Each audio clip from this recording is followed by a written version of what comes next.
കണ്ണൂർ കിച്ചണിലേക്ക് നിങ്ങൾക്കെല്ലാവർക്കും സ്വാഗതം. ഉരുളക്കിഴങ്ങും ചിക്കനും ബ്രെഡും വെച്ചിട്ട് തയ്യാറാക്കുന്ന വളരെ സിമ്പിളായിട്ടുള്ള എന്നാൽ നല്ല ടേസ്റ്റി ആയിട്ടുള്ള ഒരു സ്നാക്കാണ് ഇന്ന് കാണിക്കുന്നത്. ഇത് നമുക്ക് ഉണ്ടാക്കിയിട്ട് പ്ലേറ്റിലൊക്കെ വെച്ചിട്ട് കാണാനും നല്ല ഭംഗിയാണ്. അപ്പോൾ എങ്ങനെയാണ് ഇത് തയ്യാറാക്കി എടുക്കുന്നതെന്ന് നോക്കാം. ഇതിനായിട്ട് ഞാൻ കുറച്ച് ഫ്രൈ ചെയ്ത ചിക്കൻ മിക്സിയിലിട്ടിട്ട് ഒന്ന് പൊടിച്ചെടുക്കുകയാണ്. സാധാരണ ഉപ്പും മഞ്ഞൾപ്പൊടിയും മുളക് പൊടിയും ചേർത്ത് ഫ്രൈ ചെയ്തിട്ടുള്ള ചിക്കൻ മിക്സിയുടെ ജാറിലിട്ട് ഒന്ന് പൊടിച്ചെടുത്തിട്ടുണ്ട്. അതുപോലെ തന്നെ കുറച്ച് ഉരുളക്കിഴങ്ങ് ഉപ്പ് ചേർത്ത് വേവിച്ചതാണ്. ഒരു 2 ഉരുളക്കിഴങ്ങ് എടുത്താൽ മതിയാവും. അപ്പോൾ ഉരുളക്കിഴങ്ങ് ഉടച്ചതും ചിക്കൻ പൊടിച്ചതും കൂടി ഒരു ബൗളിലേക്ക് ഇട്ട് കൊടുത്തിട്ടുണ്ട്. ഇനി ഇതിലേക്ക് കുറച്ച് മല്ലിയില അരിഞ്ഞതും ഒരു 2-3 പച്ചമുളക് ചെറുതായിട്ട് അരിഞ്ഞത്, ഒരു സവാള പൊടിയായിട്ട് അരിഞ്ഞത് ഇത്രയും ചേർത്തിട്ടുണ്ട്. പിന്നെ 1 ടീസ്പൂൺ മുളക് പൊടി, ഒരു 1/4 ടീസ്പൂൺ വരെ ഗാർലിക് പൗഡർ ചേർത്തിട്ടുണ്ട്, അല്ലെങ്കിൽ ഗാർലിക് പേസ്റ്റ് ചേർത്താലും മതി. പിന്നെ ഒരു 1/4 ടീസ്പൂൺ വരെ കുരുമുളക് പൊടിയും കൂടി ചേർത്തിട്ട് എല്ലാം കൂടി നല്ലതുപോലെ മിക്സ് ചെയ്തെടുക്കാം. അപ്പോൾ ഇതിൽ ഉപ്പ് കുറച്ച് കുറവായതുകൊണ്ട് ഞാൻ ഒരല്പം ഉപ്പ് ചേർക്കുന്നുണ്ട്. നമ്മൾ ഉരുളക്കിഴങ്ങിലും ചിക്കനിലൊക്കെ ചേർത്തിട്ടുണ്ട്. അപ്പോൾ ആവശ്യമാണെങ്കിൽ മാത്രം പിന്നീട് ചേർത്താൽ മതി. എന്നിട്ട് നല്ലതുപോലെ മിക്സ് ചെയ്ത് റെഡിയാക്കിയിട്ടുണ്ട്. പിന്നെ നമുക്ക് വേണ്ടത് കുറച്ച് ബ്രെഡാണ്. അതിൻ്റെ സൈഡൊക്കെ ഇതേപോലെ കട്ട് ചെയ്തെടുക്കാം. ബ്രൗൺ കളറിലുള്ള ഭാഗമൊക്കെ കട്ട് ചെയ്ത് മാറ്റിയതിന് ശേഷം നമ്മൾ തയ്യാറാക്കിയിരിക്കുന്ന ഈ ഒരു ഫില്ലിംഗ് നല്ലോണം വെച്ച് കൊടുക്കുക കേട്ടോ.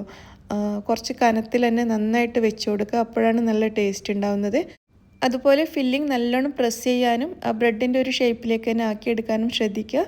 പിന്നീട് അടുത്ത ബ്രെഡിൻ്റെ പീസ് വെച്ചിട്ട് കവർ ചെയ്തെടുത്തതിന് ശേഷം ഇതുപോലെ 4ആയിട്ട് കട്ട് ചെയ്തെടുക്കുകയാണ് ഞാൻ ചെയ്യുന്നത്. ഇനി ഇതിൽ നിന്നും ഓരോ പീസും എടുത്തിട്ട് ഞാനൊരു വുഡൻ സ്ക്രൂവറിലേക്ക് ഇങ്ങനെ കുത്തി കൊടുക്കുകയാണ്. ഇത് നമുക്ക് സെപ്പറേറ്റ് ആയിട്ട് ഓരോന്നോരോന്നായിട്ട് മുട്ടയിലും ബ്രെഡ് ക്രംസിലും മുക്കിയിട്ട് പൊരിച്ചെടുക്കാം. ഇങ്ങനെ വുഡൻ സ്ക്രൂവറിലൊക്കെ വെച്ച് കഴിഞ്ഞാൽ ഒരു വെറൈറ്റി ആവും, കുറച്ചുകൂടി ഭംഗിയാവും. അതിന് വേണ്ടിയിട്ടാണ് ഞാൻ ചെയ്യുന്നത്. അല്ലെങ്കിൽ നമുക്കിത് സെപ്പറേറ്റ് ആയിട്ട് ഇങ്ങനെ ഫ്രൈ ചെയ്തെടുക്കാനും പറ്റും. അപ്പോൾ ഇതുപോലെ ഒരു 4 എണ്ണമാണ് നമ്മൾ തയ്യാറാക്കി അത്രയും ഫില്ലിംഗ് വെച്ചിട്ട് ഉണ്ടാക്കിയിരിക്കുന്നത്.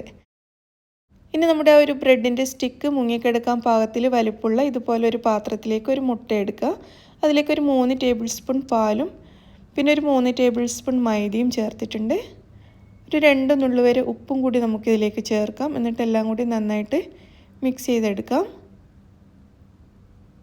അപ്പോൾ ഇത് കുറച്ച് തിക്കായിട്ട് തോന്നിയതുകൊണ്ട് ഞാനിതിലേക്ക് ഒരു 2-3 ടേബിൾ സ്പൂൺ വെള്ളം കൂടി ചേർത്തിട്ട് ഒന്ന് ലൂസാക്കി എടുക്കുന്നുണ്ട്. വെള്ളത്തിന് പകരം പാല് വേണമെങ്കിലും ചേർത്ത് കൊടുക്കാം. നല്ലതുപോലെ മിക്സ് ചെയ്തെടുത്തിട്ടുണ്ട്. അതുപോലെ തന്നെ ഒരു പ്ലേറ്റിൽ കുറച്ച് ബ്രെഡ് ക്രംസും കൂടി എടുത്തിട്ടുണ്ട്. ഇനി നമ്മൾ തയ്യാറാക്കിയ ഈ ഓരോ സ്റ്റിക്കും എടുത്തിട്ട് ആദ്യം ഈ മുട്ടയിലും പിന്നീട് ബ്രെഡ് ക്രംസിലും നല്ലതുപോലെ മുക്കിയെടുക്കണം.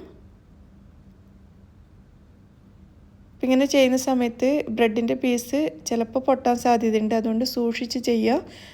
2 സൈഡിലുള്ള ബ്രെഡ് പീസ് ഉണ്ടല്ലോ, അത് ഇടയ്ക്കൊന്ന് പൊട്ടുന്നുണ്ടായിരുന്നു. അതുകൊണ്ട് കുറച്ച് സൂക്ഷിച്ച് ചെയ്യണം. അപ്പോൾ ബ്രെഡ് ക്രംസൊക്കെ എല്ലാ സൈഡിലും നന്നായിട്ട് കവർ ചെയ്തെടുക്കുക.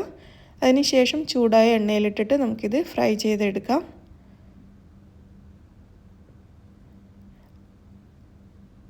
ഓരോ സൈഡ് ഫ്രൈ ആയി കഴിയുമ്പോഴും തിരിച്ചിട്ട് കൊടുക്കുക. ഇങ്ങനെ ഇതിൻ്റെ 4 സൈഡും ഫ്രൈ ചെയ്തെടുക്കണം കേട്ടോ.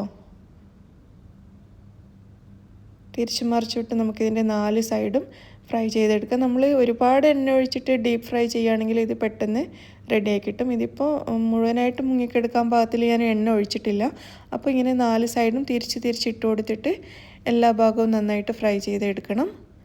പെട്ടെന്ന് ഫ്രൈ ആവും കേട്ടോ. പെട്ടെന്ന് തിരിച്ചിട്ട് കൊടുക്കണം. അപ്പോൾ അതിന് ശേഷം ഞാനിത് പ്ലേറ്റിലോട്ട് മാറ്റിയിട്ടുണ്ട്.